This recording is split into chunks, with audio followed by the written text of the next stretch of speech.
it is all over again.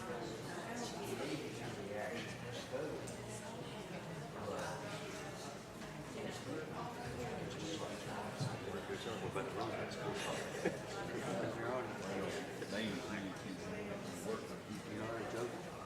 Yeah.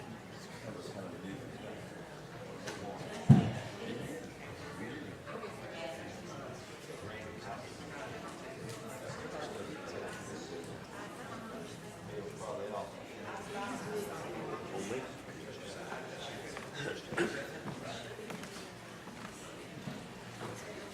We read Ecclesiastes 12:6-7. Remember your Creator before the silver cord is loosed, where the golden bowl is broken, where the pitcher is shattered at the mouth, and the wheel broken as well. Then the dust will return to the earth as it was, and the spirit will return to God who gave it.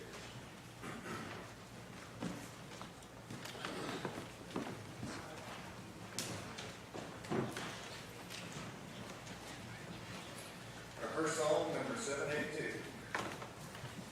Worthy art thou.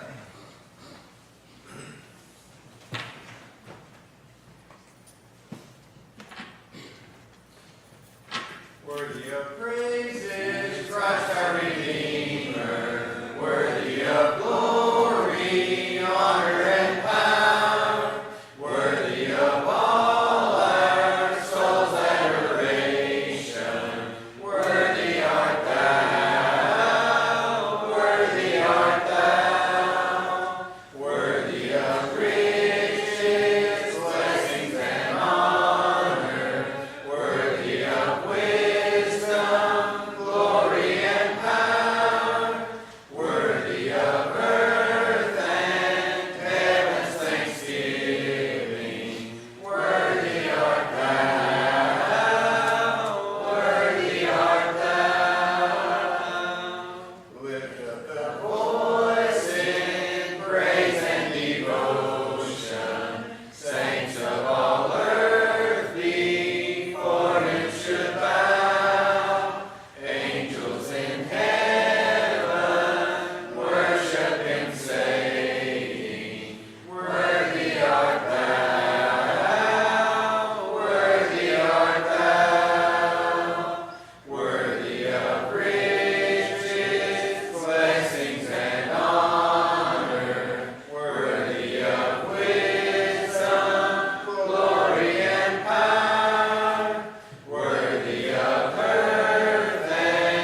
those truths that are contained in your word. We thank you that you have given us jobs to do. We thank you that when we do, thank you that when we have the opportunity to do something good, bless us to do it. We'll do it with thanksgiving in our hearts, being mindful that it is our duty to do those things that are good, that please you, and honor and magnify your name. We're thankful that we are able to give glory to you in the church as your children, as we honor you in prayer and sing praises to you, and we learn from your word and seek to honor and glorify your name. We thank you that the plan of salvation has been made available for all men, that it is for everyone, all who will humble themselves before you and accept the gospel of your Son as plan of salvation. We're thankful that all men can be saved. We're thankful that we are able to grow in faith. We pray that we will continue to seek to grow strong in faith as we meditate on your word and study it and seek to understand what your will is. We thank you for the gospel plan of salvation, that it is given to us in such a way that anyone, everyone can understand it when they study and read it with an open mind. We thank you that we are able to deal with our difficulties or disagreements. We pray that when we disagree with one another, we pray that we will seek your help and study your word and meditate upon it and make our decisions based upon the truth, always on the truth. Bless our efforts to control our tongues, that we will seek to speak those things that are clean and pure, that are uplifting to one another, and that will encourage and help one another to live better lives, cleaner, pure lives. We pray that we will be kind and tender and be meek. We pray that we will not be abusive of the power that we do have. We pray that we will use it wisely to serve you and do your will. Bless us to keep the unity of the one faith as we continue to serve you and do your will. Pray for those this day that are unable to be with us because of sickness or whatever may be hindering them. We pray that they might soon be able to be back with us to serve and worship and pray your name. It's our prayer in Christ's name. Amen.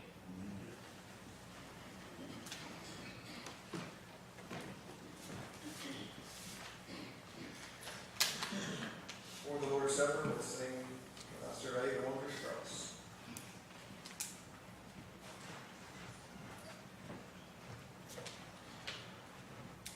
When I survey the wondrous cross on which the Prince of Glory died, my richest gain I count but loss, and pour contempt on all my pride. See from his head, his hands, his feet, sorrow and love flow mingled down. Did e'er such love and sorrow meet, or thorns compose so rich a crown? Were the whole realm of nature mine, that were a present far too small.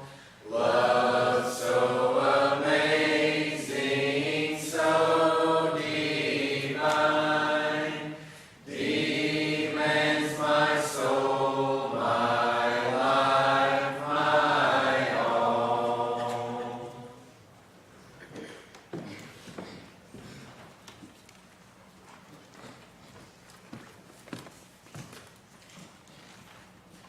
As we now take up the Lord's Supper, would you pray with me?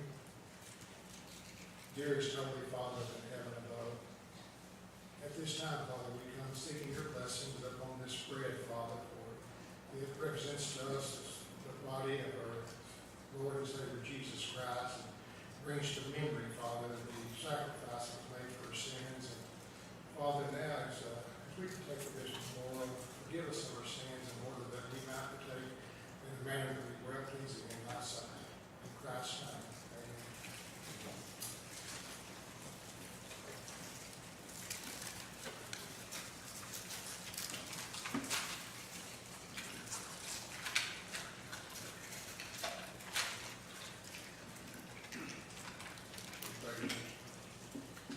Dearest Heavenly Father, once again we come seeking your blessings, Father, on this cup, Father, for again it symbolizes the blood that was shed on the cross of Calvary for us, that redeeming blood, Father, that forgives us, brought forgiveness of sins to mankind. And Father, as we now take that others do so, Father, with a pure heart and a way participation be well pleasing in thy sight. In Christ's name we pray. Amen.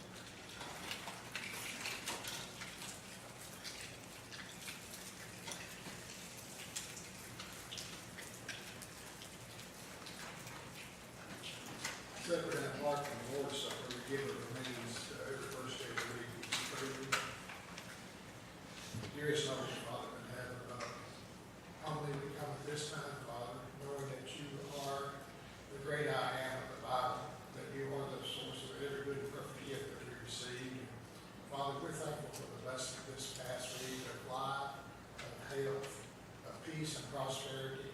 Father, we know these are all blessings that you have heaped upon us each and every day. And Father, now as we give, let us do so in a manner that is sweet, freely and generously.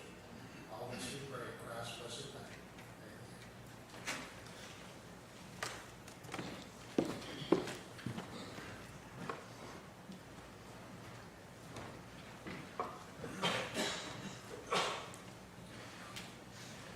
For the lesson, we'll sing 781, Wonderful Story of Love.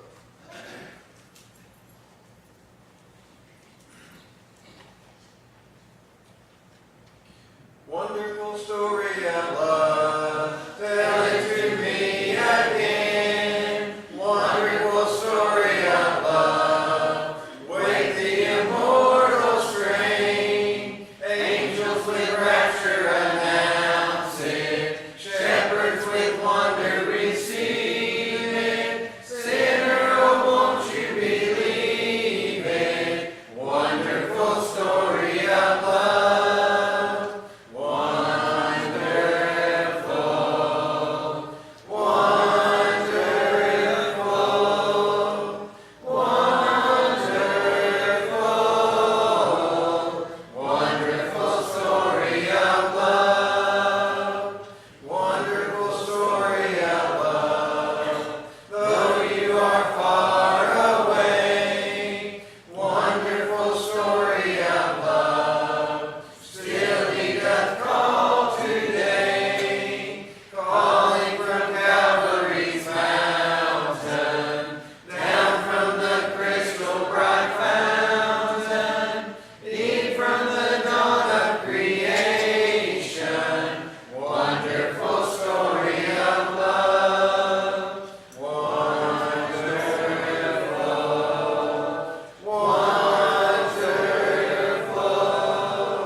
usually go camping quite a bit during the summer. We haven't gone camping very much this summer, but found out recently that our group of people who camp has been upclassed a little bit. We have a couple of members here that bought a camper. Wallace and Barbara, they have a camper, and so our camping group, it just got a little bit better. There were some other members not long ago, a lady who was a member here, and her and her husband got a camper, and he was talking to me not long after they got their camper. He said, "You know, the only part I don't like about camping?"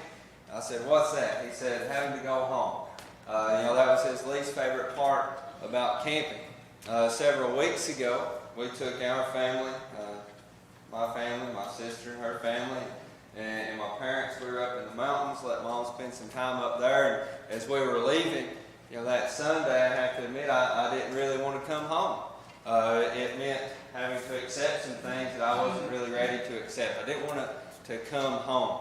I've been on vacation lots of times. Several people been on vacation this past week. Been on vacation several times and just thought, wouldn't it be awesome to just stay here?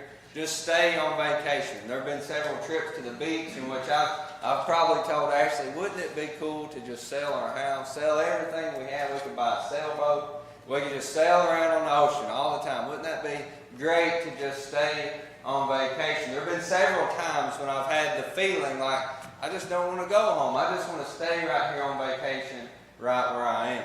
However, there have been other trips. We were at the beach one time, there was a hurricane. Couldn't wait to get home.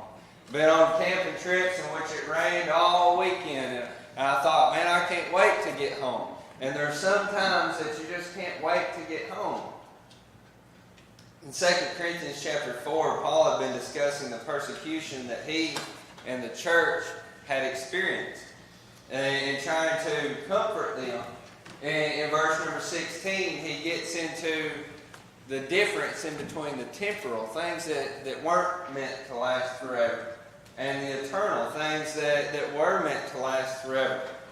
He says, "Therefore we do not lose heart, but though our outer man is decaying, this body wasn't made to last forever.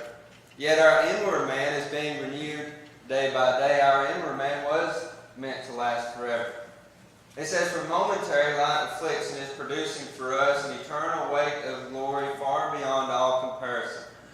While we look not at the things which are seen, but at the things which are not seen.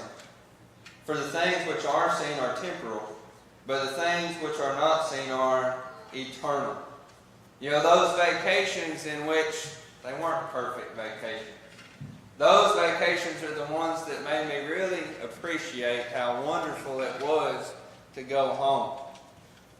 We look out at the world and we see that our body is decaying. We're not as strong as we used to be. There are people who are dying around us of sickness and disease and cancer.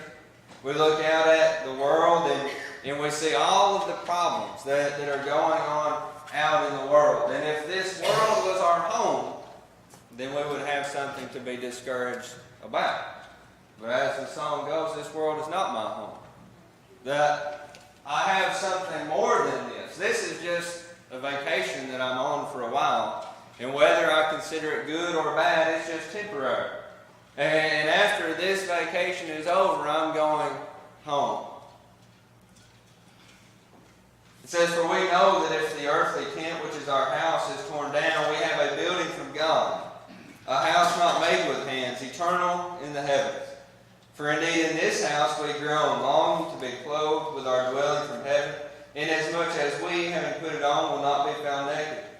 For indeed while we are in this tent, we groan, being burdened, because we do not want to be unclothed, but to be clothed, so that what is mortal will be swallowed up by life. Now he who has prepared us for this very purpose is God, who gave to us the Spirit as a pledge. Therefore, being always of good courage, and knowing that while we are at home in the body, we are absent for the Lord, for we walk by faith and not by sight. We are of good courage, I say. I prefer rather to be absent from the body and to be home with the Lord."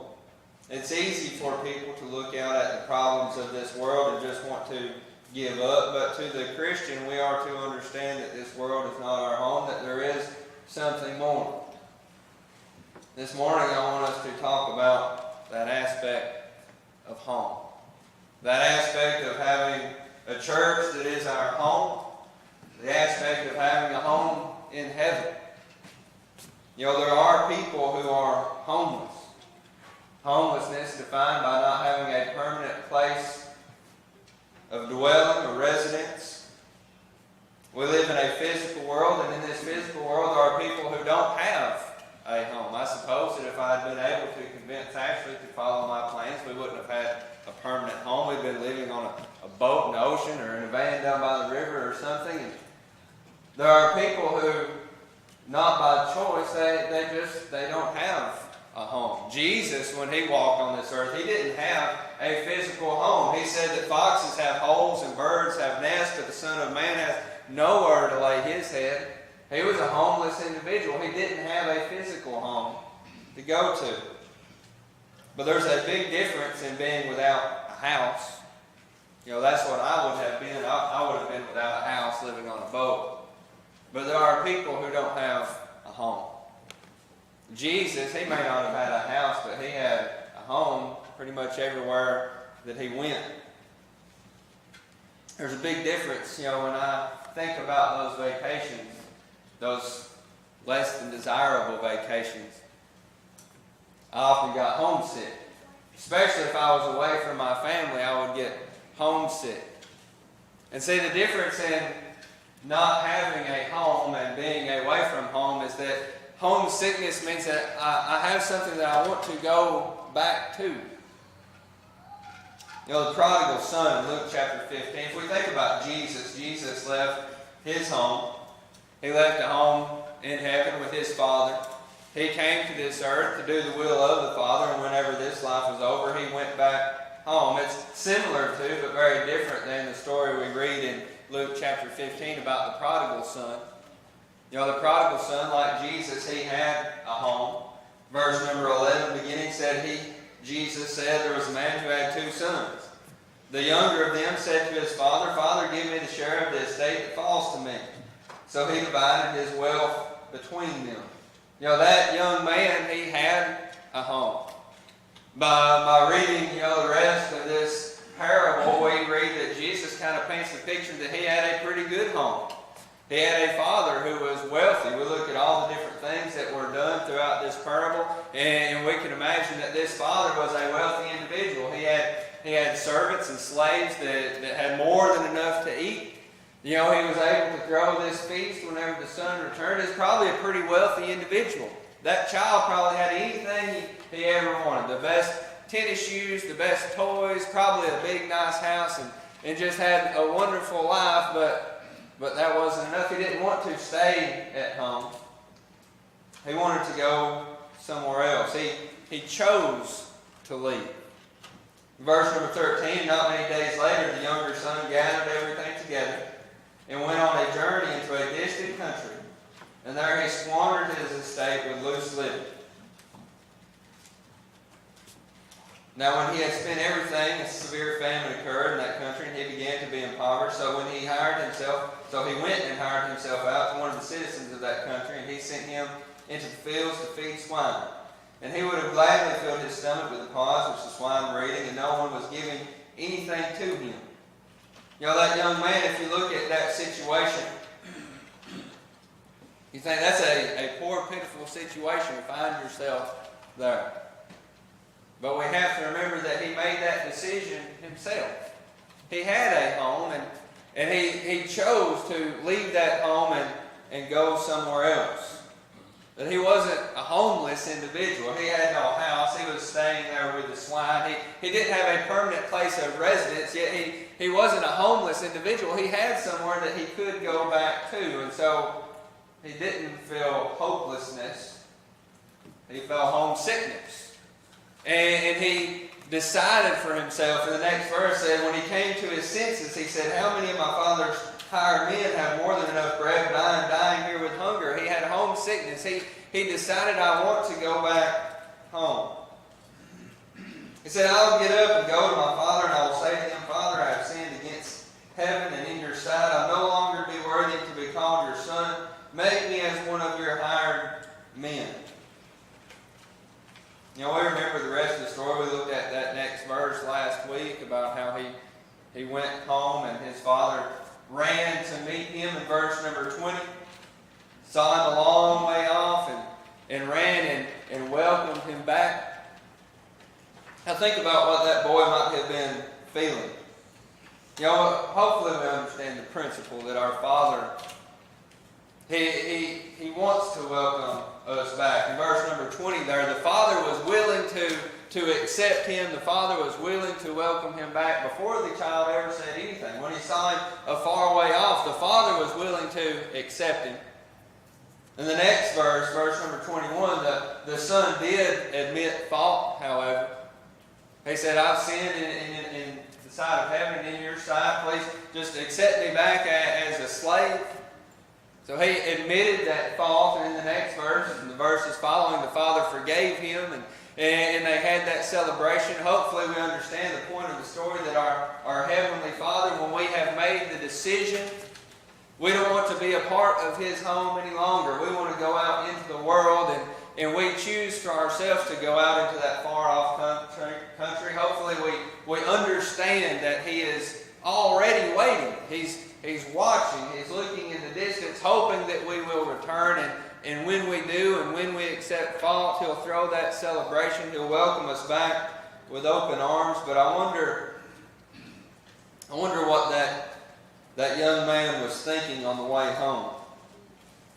He realized all the mistakes that he had made in his life. He realized the poor, pitiful person that he was, just the sinner, and how he had squandered everything that his father had worked so hard for. He was homesick. He was remembering the wonderful life that he had growing up, and how he couldn't have that life any longer. Now the best he could hope for was just to be a servant to his father, feeling fear about not being forgiven. Was his father going to be disappointed? Was his father going to be angry? Was there going to be resentment? What was going to happen when he got back home? Lots of individuals who were a part of the church, who go off into the world, they feel those same feelings. What will God think if I try to return? Will there be resentment, as we read about in the case with the older brother? The older brother, when he hears about what has happened, he says, look, for so many years I've been serving you and have never neglected a command of yours. When we tried to come back to the church, or all the other people who have been there the whole time going to say these same things. We've been here the whole time, and we've been at worship service every week, and we've gave our means, and we've participated in vacation Bible school and all of that stuff. Who is this individual to come back? Sometimes we worry about those things. He said, but when this son of yours came, not my brother, when this son of yours came back, who has devoured your wealth with prostitutes, you killed the fatted calf for him. We worry, is our Father going to be angry with us? Are brothers going to be resentful towards us? Will they accept me back? Will God accept me back? There were lots of things that were probably going through that boy's mind on the way home. Same things that would be going through our minds if we were in that situation. But I wonder, there are long trips back home sometimes. Those times when you want to stay on vacation, it's a long trip back home. I would say that this young man had a long trip back home, worrying about all of those things. But I wonder what that trip would have felt like if he had known how the Father was going to respond. If he had known that when I get back, my Father is going to put a ring on my hand, and my Father is going to wrap His arms around me. If he had only known that whole time how his Father was going to respond, then I'm sure he would have had a skip in his step on the way back home. It would have felt like that trip took no time at all. This story was shared with us so that we would know how our Father is going to respond. So that we would know that when we come back to the church, that we'll be welcomed back with open arms. And if our brothers and sisters, if they don't welcome us back, then that's their problem. It's not the problem of the Son and the Father. God wants us to know that we're always welcome back home, so that we can run home free of fear. But I want to shift just a little bit, because Paul wasn't necessarily speaking to the Corinthians about coming back to the church when he was talking about going home. He was talking about when this life is over and our going home. The truth is that this life is just one big vacation. You know, vacation is something that it wasn't meant to last forever. There are those people, I suppose, who go on vacation and decide they never want to go back home, and they stay on vacation. But then it's not a vacation anymore. It's just life. You know, this life, no matter how many years we live, compared to eternity, it will just be a short trip. Solomon reminds us in Ecclesiastes chapter 12, verse 7, the dust, that is, our bodies will return to the earth as it was, and the spirit will return to God who gave it. Just a few verses prior to that, he said, man goes to his eternal home, while the mourners go about in the street. We can't stay on vacation forever. You know, at some point we're going to have to go home. This outer man is decaying. This tent, it wasn't made to last forever. The time is coming in which we will all go to our eternal homes. The question is, where will your eternal home be? You know, will you have a home prepared in heaven? I suppose those people who never go home, they just stay on vacation. Those people who move down here just stay at the lake. I suppose that the lake is better than wherever they're from. They don't want to go back home because this is better. But what we have waiting for us is far better than this. Even if you have the best life possible here on this earth, it doesn't compare to the glory of heaven. And perhaps those bad things that happen to us, the sicknesses that we endure, the difficulties that we go through in life, all of the bad things that are happening out in this world today are just to help us understand that the eternal weight of glory that exists in heaven, so that we understand and appreciate the fact that we want to go back home. We want to go back there to be with God in heaven. So, have you obeyed the gospel? Do you have a home prepared as Jesus comforted his disciples, a place with many mansions, a place prepared for us there in heaven with the Father and the Son and the Holy Spirit and the host of angels? Do you have a home waiting for you there? You know, Paul, he said to die was gain. He said it's going to be a great thing to go home. But this vacation has been good, but I can't wait to go back home. And if you have a home prepared in heaven, you can say things like that. Or will your home be in torment because you put off coming back to the church family, coming back to the church home, coming back to God before this life was over? This morning, if you need to obey the gospel, we will welcome you. We won't be like the older brother. This morning, if you need to come back to the church, God He's standing on the rooftop. He's looking and He's waiting for you to respond. This morning, if you need prayers or if there's anything that we can do for you, we ask you to just come as we stand and sing. Who will follow Jesus? Standing for the right, holding up his banner in the thickest fight, listening for his orders, ready to obey. Who will follow Jesus, serving him today? Who will follow Jesus? Who will make reply? I am on the Lord's side, Master, here am I.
closing song will be number 707.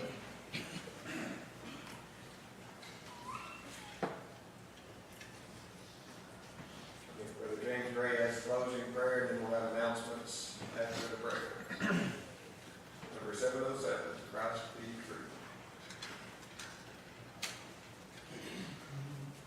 To Christ be loyal and be true, his banner be unfurled, and borne aloft till it secured the conquest of the world.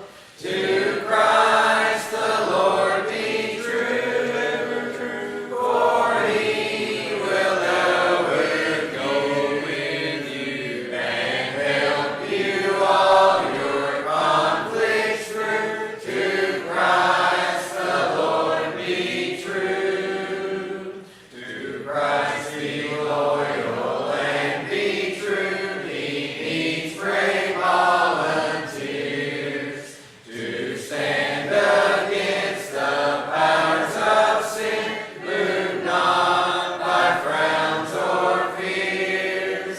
To Christ the Lord be true, ever true, for he will always go with you and help you all your conflicts through.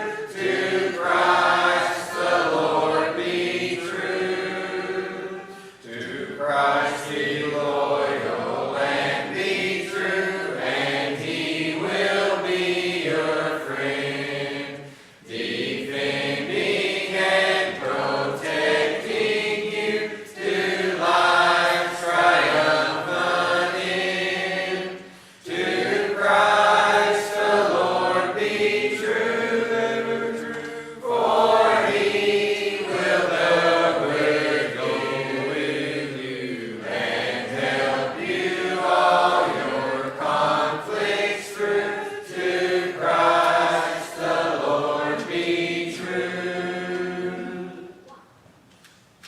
Heavenly Father, we come thank thee for this beautiful Lord's Day to be blessed with. Thank you, Heavenly Father, that we've been spared this opportunity to come out and worship you through. Heavenly Father, we thank you that everything is well with us today. We ask the blessings upon this congregation, the church, and that's one bless on those who are sick, this community, as we're afraid they be ministered back to their most needed help. Heavenly Father, we pray that there'll be a cure, come up with a cure for this virus that quickly so it'll stop the epidemic, and pray that everybody can live without fear on that. Heavenly Father, we close this service, ask you to be with us and watch out to meet again. In Christ's name we pray. Amen.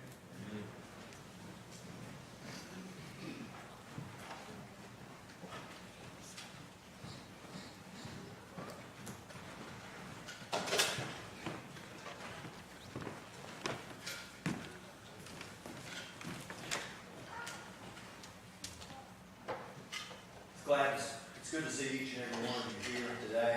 Hopefully you can be back with us Wednesday night at 6:30 and next Sunday at 10. Our attendance here today was 84.